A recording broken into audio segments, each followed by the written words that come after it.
Hello and welcome to those who came across this video.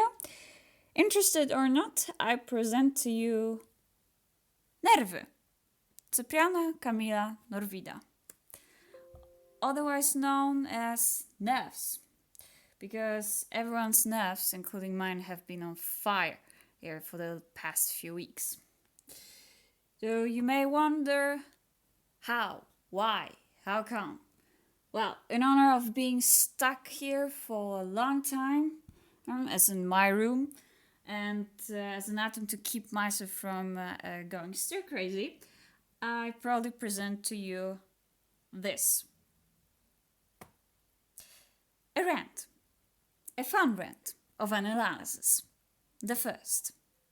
And maybe the last, I don't know yet.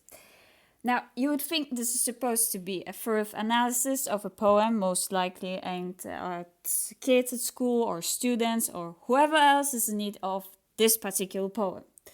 Well, you're not wrong. Kind of.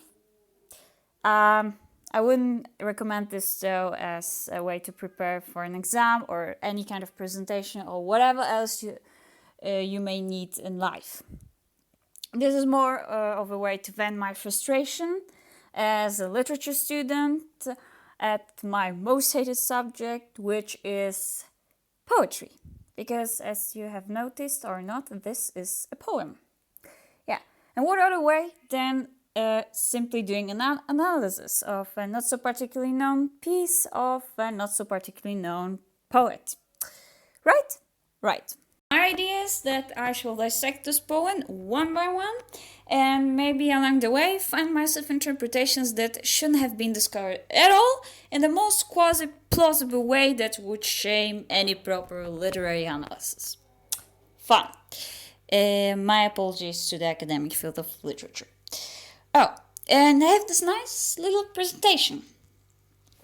To those of you who don't know Polish at all, I have a nice little surprise for you because I've got a translation. Translated not by me, but by Teresa Bałuk. The link is in the description if you want to read this poem in peace without me ranting on or my own country.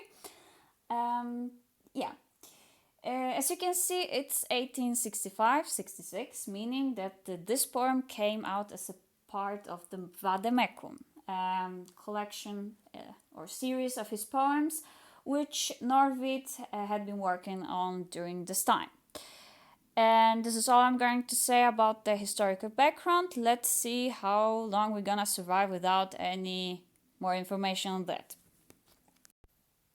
By the way, I'm going to refer to Płachecki's article, which is actually an article, a very thorough article actually, in Polish. So those who know Polish, you're in luck. But yeah, going on, the first stanza. Byłem wczoraj w miejscu, gdzie mrą z głodu. Trumienne i oglądałem wnętrze. Noga powinęła mi się u schodu. Na nieobrachowanym piętrze. Yeah, this is in Polish, so we're going side by side with the English one. How nice to have the English one here. Now, let's see what we have here. So, we got the situation. Last night we got the lyrisches Ich. So, the lyrical self, I don't know how it works in the English-speaking world, but let's just say it's the speaker I. So, he went where they die of hunger. How exciting to begin the day. Side note, I just realized that there's wczora, which goes into last night. I don't know whether that actually implies wieczorem.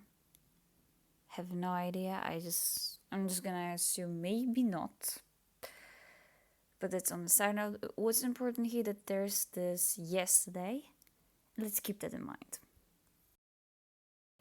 Observe the dwelling's coffined interiors, which adds to the excitement and a great choice of a place to visit.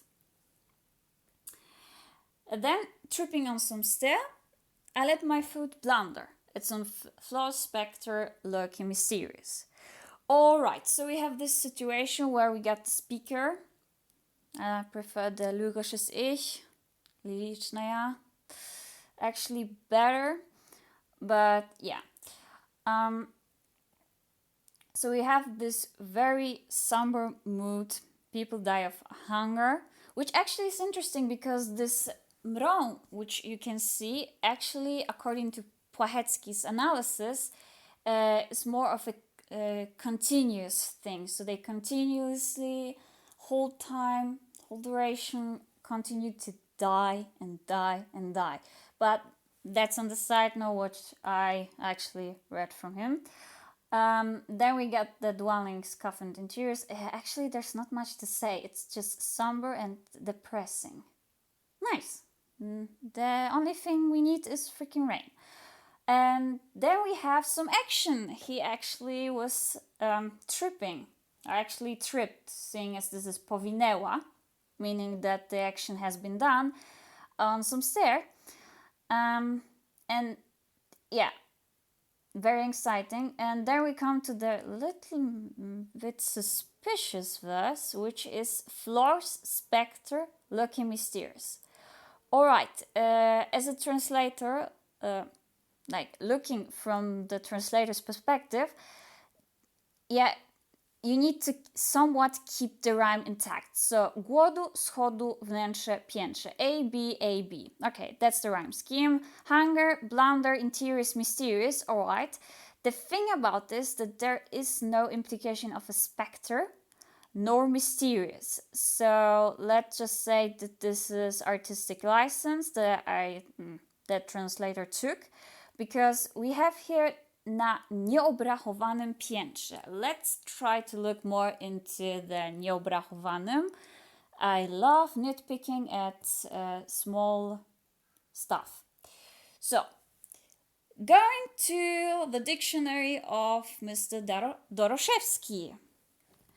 What does it mean? Nieobrachowane. I actually had to look it up. So the first meaning is huge, like that cannot be counted. But the second meaning is actually more interesting because it's niespodziewane, nieprzewidziane. So basically, if you took it in English, it's unexpected, unforeseen. So rather than mysterious, we have some unexpected flaw. Well, it does imply some stuff, some very paranormal stuff going on, but not exactly. I actually really like the word unprecedented because it's kind of more unknown, unfamiliar, like even novel or strange. By the way, I took it also from Google. Google is freaking useful. It's a very useful tool. So, but going back, so looking back at the last verse, na nieobrachowanym piętrze, it's more on an unexpected flaw or on an unprecedented flaw. But this is like a direct translation, which shouldn't be trusted because I'm very, very much ignoring all the rhyme scheme plus accents, which is a nightmare, a real nightmare. But let's just go and do it the literal way. So summing up the whole stanza, this is a great place to visit with dwellings like akin to coffins and people who die. Great party. And at least there was some action, so it looks more narrative at this point. Very much narrative. There's not much, but we get something to move on. Yeah. By the way, Płachecki had a very fine point, which I'm gonna cite. Był, obejrzał, wyszedł. I'm actually foreshadowing here, which is been there, seen that, and then he went out. Akin to Veni Vidi Vici, just without the Vici, because the smell of death sure doesn't seem like a victory to me, at least. But yeah, at least now you know that there's gonna be some action where he goes out. Now I gave you spoilers. Never mind, let's move on to the next one, which would be the second. Musiał to być cud. Cud to był, że chwyciłem się belki spróchniałej, a gwóźdź w niej tkwił, jak w ramionach krzyża uszedłem cały. Wow, now that's a really interesting plot twist here, if you can call it. So, it is a miracle. It was a miracle that I grasped a hold of the rotting wooden arm and a nail in its seam as at the cross junction, and he was unharmed. So that's a good thing. Good to know. So what's here to nitpick at? So first of all, belka spróchniała. So basically, rotting wooden arm. Actually, I wouldn't be nitpicking at this if not for an interesting thing, because we have this belka spróchniała, or belki spróchniałej, and then we have jak w ramionach krzyża. So what she did here is give the arm to the beam. Belka is a beam, actually, and let it just be a cross junction instead in the arms of the cross. This is like, I'm giving you the literal one here, in the arms of the cross. And what's more here is the nail. And I was thinking, where the ever-loving heck is the nail? Like, it's a good thing that he came out whole, like literally, cały is whole. It's a good thing. At least he didn't catch some nasty disease, or he would join the chamber of people dying there of hunger. More of hunger, not of disease. Never mind that. So what is here that he just grasped that beam, managed to not get stuck with a nail. That's probably as rotten as the arm. Yeah. So for that here, actually, the seam here, a nail in its seam, like basically it implies the middle of the junction,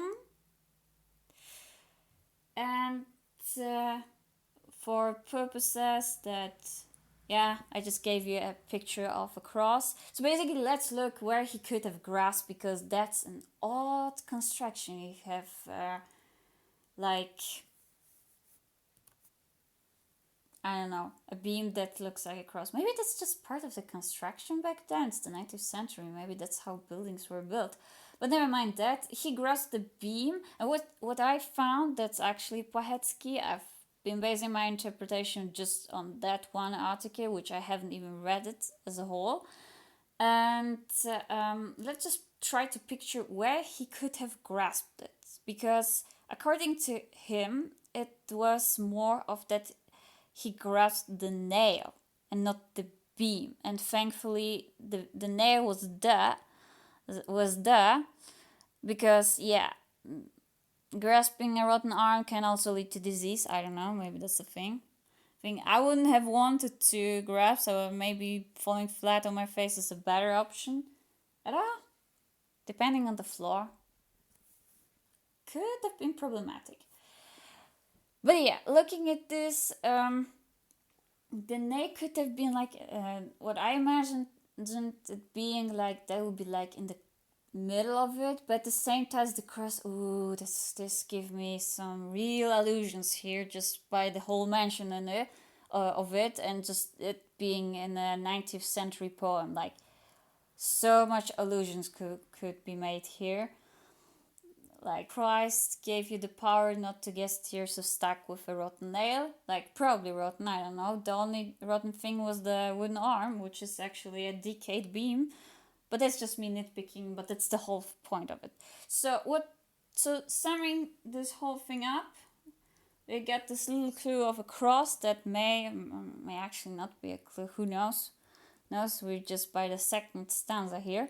But summing up the first two stanzas, so we have someone who came into the place of people who die of hunger. It looks like a coffin. It's absolutely awful. And there we have this miracle, like a small miracle actually, because out of nowhere he tripped on some stair and now he managed to grasp onto a beam and managed not to get himself stuck with something, but he came out whole, so that's a positive thing. Now we need to look optimistic more, have a more optimistic outlook of life.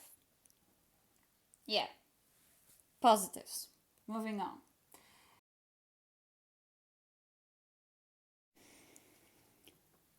Lecz uniosłem pół serca nie więcej. Wesołości zaledwo ślad. Pominąłem tłum jak targ bydlęcy.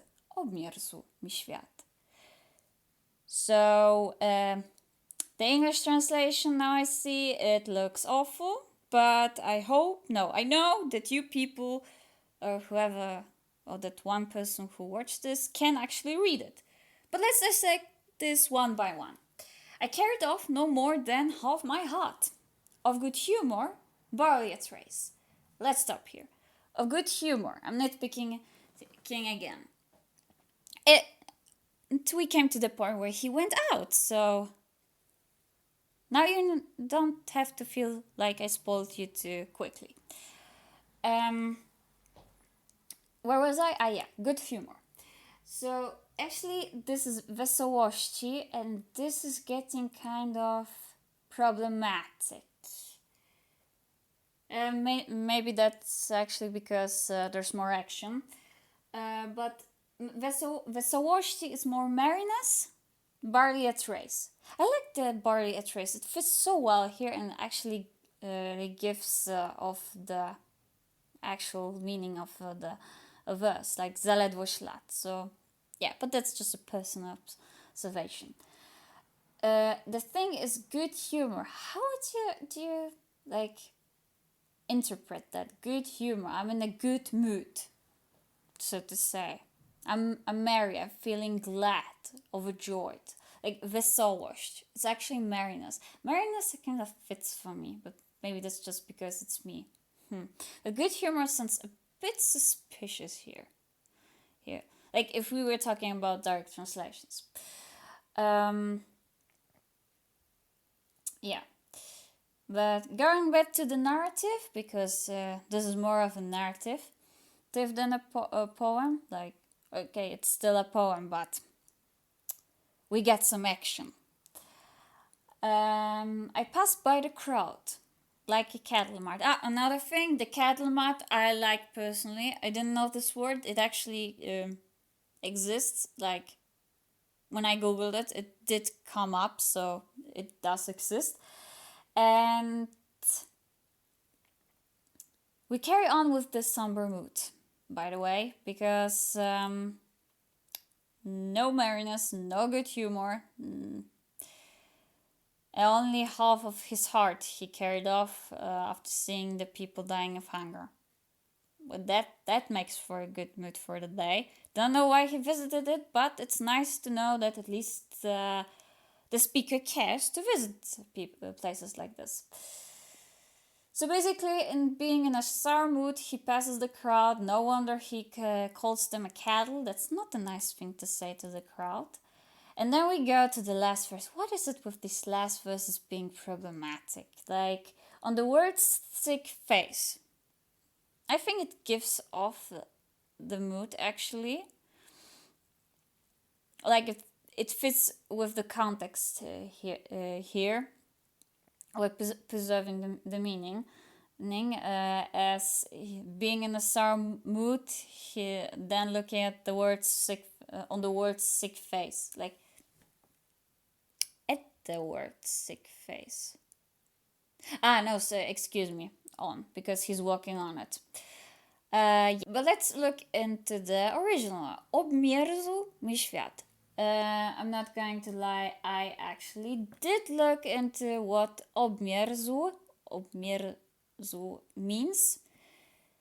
Nothing good, I tell you, nothing good. And it is actually something akin to zbrzydnąć, basically. So grow ugly, or more like provoking more disgust, from within you. So another version would be like grow ugly while disgust comes upon you. So so as he passed by the crowd, the world grew ugly and disgust came upon me. Something like that. Don't know how it fits, but yeah, we carry on this very depressing mood, adding in disgust at the word sick face, and the people who are more akin to cattle. Like, very nice. Moving on. And the question arises, where to? Where does he go? Now let me answer that for you. Muszę dziś pójść do pani baronowej, która przyjmuje bardzo pięknie, siedząc na kanapce atłasowej. Cóż, powiem jej, zwierciadło pęknie. Kandelbry się skrzywią na realizm i wymalowane papugi na plafonie jak długi z dzioba w dziób zawołają socjalizm. So, as you see, this is a longer stanza. So basically, there are two, technically speaking. So this will take a bit to explain further. At the very least, the English one looks slightly more readable. So that's a good thing. So where are we now? So after having passed by the crowd, which is more akin to a cattle, he asserts to us that I have to go to Lady Baroness. By the way, what Płachecki in his analysis actually highlighted was this muszę. So basically, I must go today. Just a side note to himself. As opposed to today I have a call. Yeah, I must go. And who is she, this mysterious Lady Baroness? So someone who entertains with real savoir-vivre, which is actually fancier than the Polish original because it stands like who basically just receives someone very beautifully instead of with real savoir-vivre, which in foreshadowing, the savoir-vivre I would say is actually more direct when it comes down to the interpretation, because it gives us an idea of decorum, an idea of let's just say etiquette, which is a clue, so to speak, an actual clue. But let's just look at the która przyjmuje bardzo pięknie. So basically, direct translation is I must go to the Lady Baroness who receives me with beauty and grace. Now you see, I added this beauty. I have no actual idea whether she is a beauty or not, but she receives someone with actual beauty, as in the way she does it. So basically it boils down to the real savoir-vivre. And now we go further. Siedząc na kanapce atłasowej, so we have this situation which is this is vastly different from the original. Here we have among the Fragonards and Duplessis. And you may ask who, what, and what the heck? Which is a valid question because that's what I asked myself when I saw this. Let me explain, let me say something about the original one first. So, siedząc na kanapce atłasowej.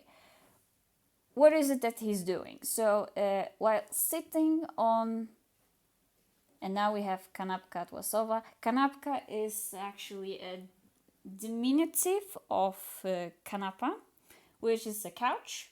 And atłasowa refers to atlas, which in turn is satin. So basically he's sitting on a satin couch. And to make it a bit more visible, like more presentable, here you go. A couch. Nice, pink, and pretentious. Well, I'm giving the Baroness here some character traits. here, seeing as she is someone who receives someone very beautifully and has a satin couch. Really fancy. But what does the Fragonard and Duplessis say? So actually, I did look it up. What the heck? And is a Fragonard and the Duplessis? Actually, these are people because yeah.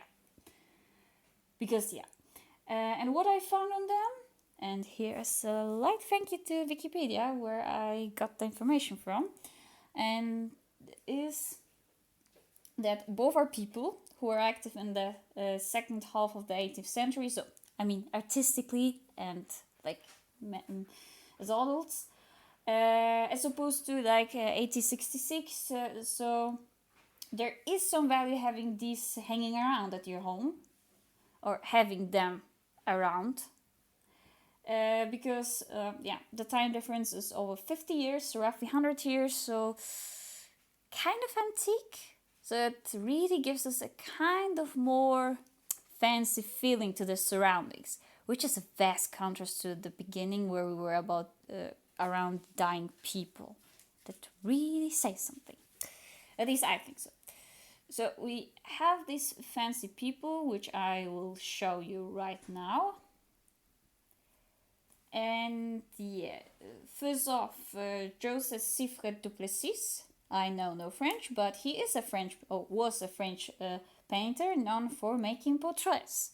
And now you get to look at his face. A really nice face. So let's just imagine that he is sitting there among these portraits.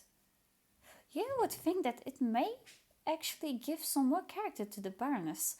Yes, it may. Oh no, he would already be dead, so that it makes no sense for her to have her own Duplessis. Yeah, Duplessis self-portrait. Portrait, not self-portrait. Yeah, but she does have some of his paintings. So 1+1 to fanciness. And the other one is Honoré Fragonard, which in turn is a French anatomist known for his collection of écrochets. I have no idea how to actually spell it out, which these are flayed figures. So what I grasp from that is that the focus is on anatomy, which actually fits. He was an anatomist, and muscles. Meaning that it doesn't have to be a sculpture, it can also be drawings. But yeah, this will carry on to my nightmares. So that's a good thing. But yeah, so basically what we have from these 3 verses is that he must go to the Baroness, who embodies in a way, because she receives him beautifully. So she basically possesses some savoir-vivre. So she is a fancy person. And she possesses a satin couch, which for me, or going with the Fragonard and Duplessis, which I understand she needed, the translator, she needed to have something that rhymes with Baroness, and I think she came up with the Duplessis. Truth be told, it actually does fit well when we take in the context. Both are pretentious and both are fancy, so this gives us a nice feeling. Apart from the satin couch is, I think, actually easier to imagine instead of the Fragonard and Duplessis, which would say that she may have strengthened the fanciness, or doubled it, so to say. I don't know how much you have to be fancy to possess a satin couch. I got no idea. In the 19th century. But yeah, going on. Where was I? We now have a stark contrast where from going to the very depressing place of coffins, like coffin-like place with dying people, to the markt where he was like too depressed to call the crowd anything other than cattle, to the call at the Baroness where he must go today. So it's a side note to himself. Kind of a bit of a self-reflection here. And yeah, our fanciness. I think I might have said fancy too much. Well, going on, we get cóż. Well. Indeed, well, indeed. Now that I look at it, cóż mit what? Well would be like well, as in the word well would maybe be a tad bit better. Kind of hard to tell at this point, because what is like what? That was pretty self-explanatory. But yeah, powiem jej, I'll have to say to her, like basically would say to her, zwierciadło pęknie, and we got this nice crack exemplified by this presentation of the two stanzas. Meaning this is something rather important to take a look at. So, zwierciadło pęknie, this, like the glass will cleave. Again with the rhymes and the accents, which I shall still ignore. First off, direct translation. Zwierciadło is a mirror. Pęknie is will crack. So the mirror will crack. By the way, zwierciadło kind of reminds me more of a fancier mirror. Then again, I might have overused the word fancy, but it really embodies the situation here pretty well. I think so. I say so. And seeing how much he puts an emphasis by, like, hey, this one looks even like a break, like a mirror will break. So the mirror will crack. So we see this emphasis on the mirror, which according to Płachecki, because I really needed some help with solving this issue, because this is getting a bit more and more confusing for me. According to Płachecki, the mirror, which embodies illusion, will shatter. Better yet, the mirror that cracks also. So basically, the mirror that cracks, that will cleave, also shatters at the same time any illusions. Now that's what I mean, a nice delivered comeback. So how do we tie this together? How does his interpretation go with the poem? Well, let's take a look. So basically, we have people dying. We have this fancy baroness. We have this stark contrast between two classes. So what can be an illusion? Who may try to delude themselves? The baroness? The people? He the speaker? Who knows? Who knows? Let's move on. Maybe we'll solve this little mystery. But let's keep in mind the illusions. I like the idea of illusion because it kind of explains here what's going on. So then we have the candelabra, which, by the way, is the plural of candelabrum, which in turn is a candle holder. He could have just used a candle holder. By the way, here you get the picture. Take in the beauty of the candelabrum. Real beauty. Yeah. So we get this nice looking candy holders, and this is getting more and more into the realm of metaphors, which means more confusion, but don't you worry, we'll solve this. Kandelbry się skrzywią na realizm, and this is the issue where I had to really look into Płachecki, so help me, please. First of all, skrzywią się, sulking at, as you can see. Skrzywią się is more like contorting. It's like technically making a face like a contortion, something like that. The issue here is with na, on something. Here it would be sulking at, which actually helps a lot, but at the same time doesn't really, because sulking is like being sad about something. Skrzywią skrzywią się doesn't give me the feeling of being sad, like being broody, like brooding around, but more of a, how to say, making a face, like making a sour face, like being in a sour mood instead of more. But this might be well, that's the beauty of words. They can convey lots of meanings. So let's just take the sad point and the weird point and the sour mood point together. So basically a whole myriad of emotion for just some candle holders. What is it that they are like making a face, being sulky, brooding? Thing is that the target is realism. And now, not without the reason is it the realism and the other word, I'll come back to that.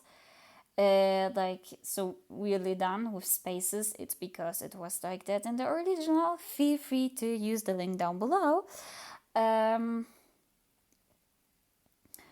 So basically it holds a meaning, and this is why Płachecki had to help me out with the article. So both realism and socialism, man, we couldn't have had a poem without some indication about politics. But never mind. So I'll try to give it a more oversimplified version. So these terms act like a way to give a contrast between reality and illusion. Like we have one place that is the barrenness, and then we have realism and socialism, meaning that those are the breaking point, like uttering them. Okay, I'm just jumping to the last verse. Uttering them pulls us back to somewhere, to, I would say, reality. Let's just roll with reality. Like these are something of a key point here. So basically these are words that don't obey the rules of the savoir-vivre, which is why, going back to the savoir-vivre, I said that is pretty much more direct because it gives goes more into the interpretation, or like reveals more. And yeah, this is more like these words are the breaking point, like shattering the illusion that is within the mirror. However, I have no idea where the mirror is now, like what's the point of the mirror here, but let's just say the mirror goes into the illusion shatter, and then we have the words realism and socialism, which are the breaking point.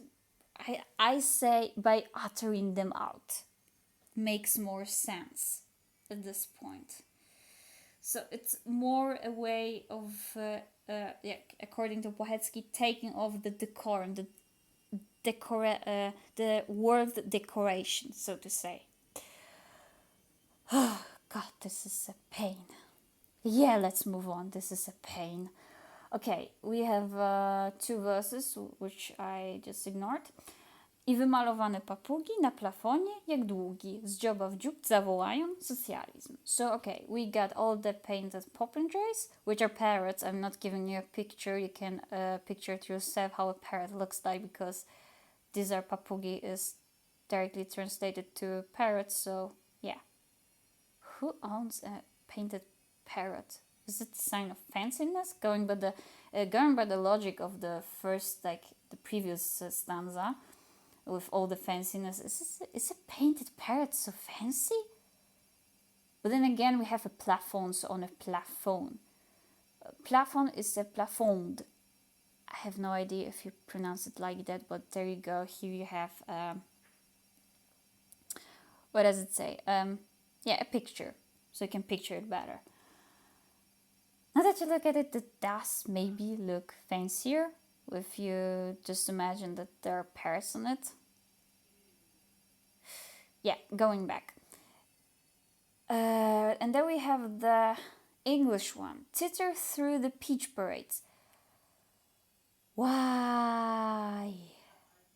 Okay, I get it why. Because in the Polish one we have the parrots on the plafond. Jak długi. Okay, pain, fly away, maybe it will, I don't think so. So we have these i wymalowane papugi na plafonie jak długi. So easy and yet so a little bit complicated. So there is a discrepancy between the Polish and the English one. So first of all, the popinjays and the parrots, I think we already went over that. And then we have the plafond, and here where it kind of gets weird, because there's theater through the peach parades. Why? Is that a way to just say a chandelier peach parade? Really? And why theater? It's like I just looked it up, and this is like chuckling. Like, so the painted popinjays just laugh, like they're laughing through the peach parades. Yeah, kind of hard, like a bit maybe hard to imagine, like maybe easier because if it's all painted, that I just picture myself an orchard with peaches and popinjays who just love all of this, like all nice, imaginative, something like that. But then again, we go back to the Polish one, and the Polish one is much simpler. It took me a while to get to what the jak długi refers to, and I just imagine it as the painted parrots on the plafond, and just sit there on the, like, in a row, like just that long, as long as the plafond. Then in a row the parrots just go. That even rhymed. Nice. But yeah, overall, I don't know. Are these too important? Nah, I think that they just give more description, like exposition to the whole thing. But otherwise, let's just ignore it. There we have the last, of course, it needs to be the last verse. That's problematic. Is that the thing here? No, right? We see the beaking beaks of culture croon. I know. That looks like a mouthful to me. So basically, why beaks of culture? Are we adding something to this? I think so. I see this. Why are actually, I would say that going by that, we have two words. One is the brutal, harsh reality, and now we skip to, we slowly go over from analysis to some kind of vague interpretation. That is, if we take the whole ramblings of minus an analysis in the first place, but yeah.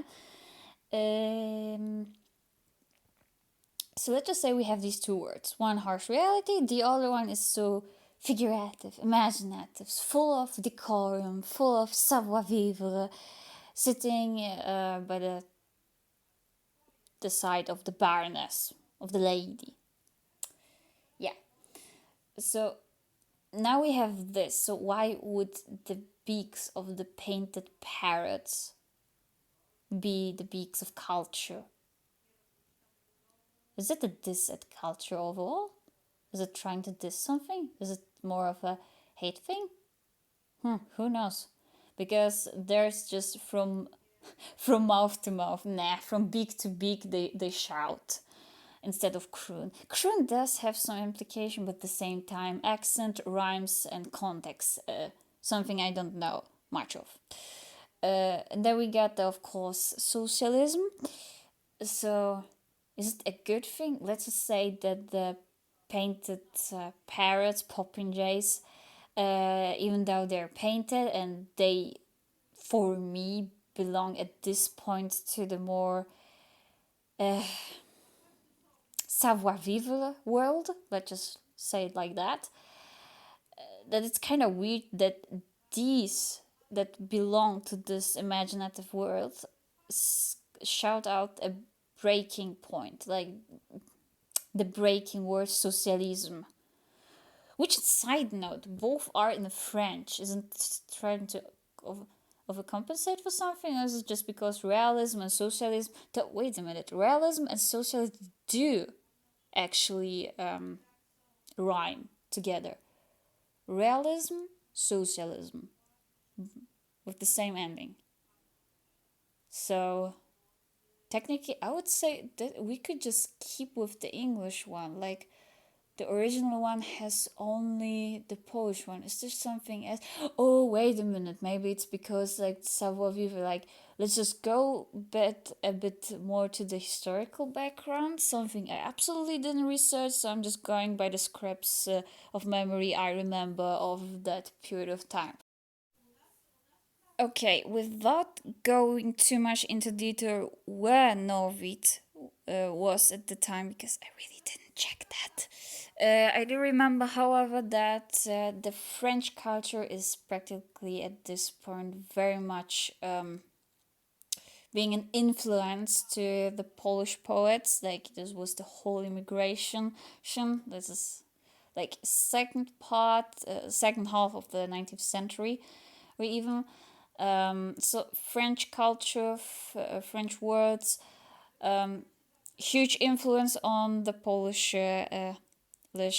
poets, Polish young minds, basically also culture, by that logic. So the choice to take in the realism, socialism, even with the savoir-vivre, technically, even with the Fragonard and Duplessis, actually it's kind of the giving me more the idea that the choice here with the context of the whole like intellectual circle from like the Polish intellectual circle at the time was like scattered around. Most of all were in France, from what I know, Norwid as well. And Chopin is a good example for that. So here I would say that the translator may push a little bit towards the dichotomy of the French here with the what does it say, being part of like keeping up the facades, the imaginative world, the decoration, so to say. It's hard to say whether that's directed directly towards the French as a culture, or more like the situation where the richer people, because let's be honest, intellectuals were most of the time rich, though not much Norwid at the end of his time, which actually, yeah, can also be aimed at the nobility, so the intellectuals slash nobility slash those who managed to survive, had the riches to go to another country and still being able to produce something, that being the intellectual circle. And maybe it is aimed towards them as being too much caught up with the facades, with you could say maybe scraps, maybe not scraps, but the whole thing of the French culture that makes it easier to just get caught up in and just ignore the reality of it. Then again, we have the situation like, okay, let's think in dichotomy. We got harsh reality, we have the nice illusion, we have the Polish, and we have the French here, which the English one heavily leans towards the French here. I have no idea why, but let's just go with that. The issue here would be with the choice realism and socialism, however you pronounce that. Technically, I would say maybe if we were to keep it like direct, I would keep with the English one, like talking at realism, kroon, socialism. I think it still rhymes. Because then I would think more of it that these belong to the Polish reality at the time where it kind of ceased to exist. Just on a side note, more or less. And the whole immigration thing, being in a foreign country with no perspectives for the future as a country, I mean. Don't know how it went with the people. I think they kind of assimilated where they could. But overall, a kind of peachy situation. Like the peach parades. Yeah, but never mind that. Polish harsh reality. The French is a way to just forget it, get caught in. I don't know who is being dissed here at this point. Hard to tell. But let's just say the French here are basically a cover for the decoration, like the world of decorations, savoir-vivre. I like to add more pretentiousness because when fanciness goes with pretentiousness, because hard to say why still the words are in French. Maybe you have any thoughts and ideas as to why that the words are in French instead of English. You can write it down. The comment section is yours, not mine. And let's just sum this up. So basically, oh god, as this painful two stanzas. Just to sum up, we have a situation where it kind of goes more into, let's just call it lyrical, metaphoric-like here, because it's definitely impossible from a narrative perspective to just sum it up as a story. We have the speaker who has to go to the Baroness, who, sitting around in this beautiful and fancy and definitely not suspiciously pretentious surroundings. He says the word that more not less than a word. He says that the mirror will crack, which I think this might be that he will just say to her some harsh words that will bring her back to harsh reality, which will make all these nice illusions with the parrots just and the candle holders just absolutely shatter. Yeah, let's roll with that. That sounds like a good summary. So, moving on. Lo and behold, we reach the ending, the sixth stanza, the last one to read. So what does it say? Dlatego usiądę z kapeluszem w ręku, a potem go postawię i wrócę milczącym faryzeuszem po zabawie. Well, that was a short one and a great sum up to the whole mess of a poem. So basically what it says that what he will do basically at the party. Now I'm just jumping straight towards the last verse, so let's just go nitpick with words. What do we have here? We're sitting here, we have holding my hat heedfully, which in turn we have done smartly. By the way, both adjectives, these were added. Why? I assume that it's for the sake of keeping up with the rhyme, which by the way is a pain to do. Yeah, poetry. No need to say more. So he sits down.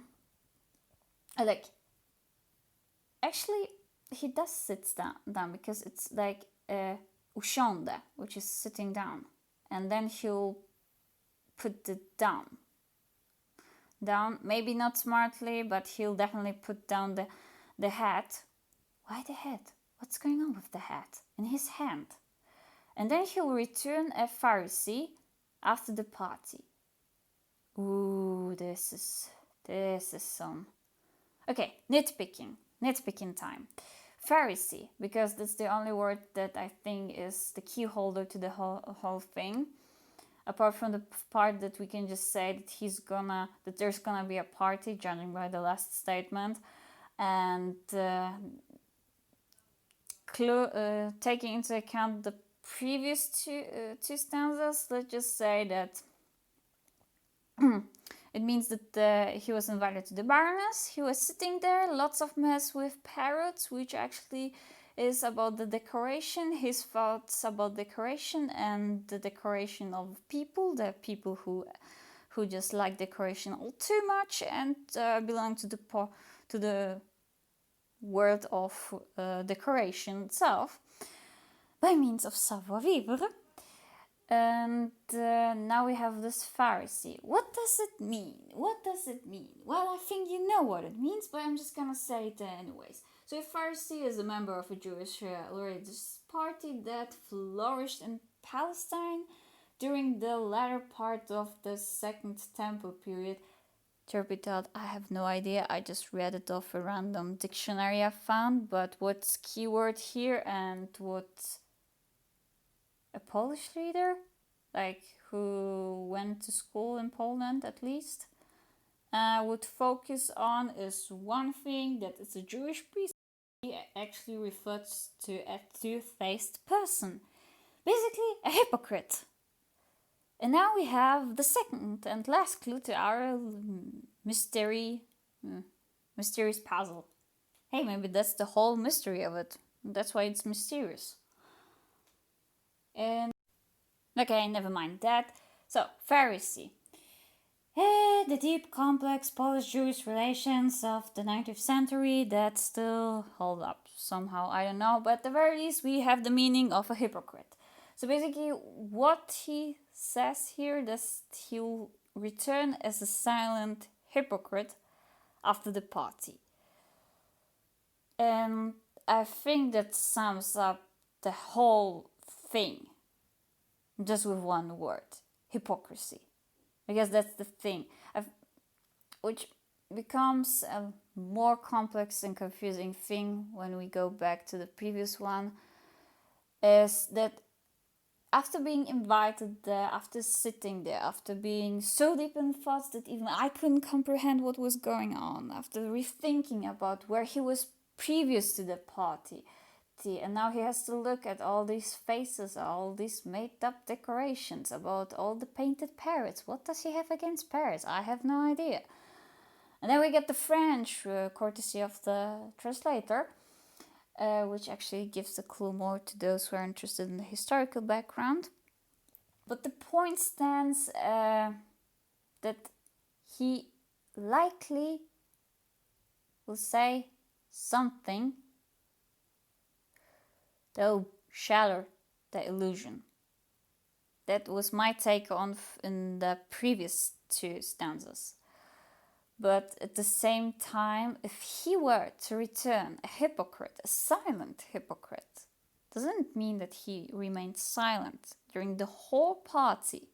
Because after the party he returns silent and two-faced. So wouldn't that mean that after visiting that place, after that really weird miracle where he does not die yet, and then after going there and having these weird mysterious thoughts by the Baroness and her party apparently, he says nothing. He's aware of something, but at the same time, maybe that's the freaking thing, that he says nothing